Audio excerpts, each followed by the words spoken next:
मला वाटतं पालकमंत्री पदावरून अशा प्रकारचं चित्र रस्त्यावर वादविवाद होणं हे उचित नाही। शिवसेना आणि राष्ट्रवादी यांच्यामध्ये वाद सुरू आहे पालकमंत्री पदावरून आणि सातत्याने एक दुसऱ्यांच्या विरोधात भाष्य होतात। महायुतीतल्या प्रमुख नेते म्हणून आपण कसं पाहता, याच्याकडे आणि काय सल्ला द्याल? मला वाटतं पालकमंत्री पदावरून अशा प्रकारचं चित्र रस्त्यावर वादविवाद होणं हे उचित नाही। निश्चितच ते महायुतीला शोभा देणारं नाहीये।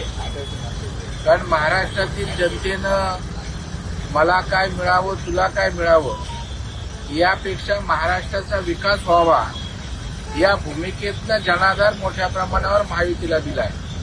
आणि जर अशा प्रकारे आम्ही पालकमंत्री किंवा इतर पदांसाठी भांडत राहिलो, वादविवाद करत राहिलो, तर महाराष्ट्रातील जनतेला निश्चितच ते आवडणार नाही।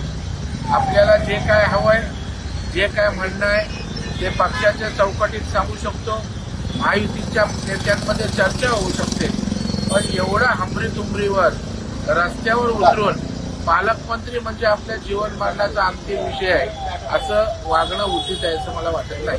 जर या 3 आमदारांनी अधिक बोलण्याचा प्रयत्न केला तर गुवाहाटीचे व्हिडिओ आहेत ते लोकांसमोर आणून मला वाटतं हा विषय आता थांबला पाहिजे।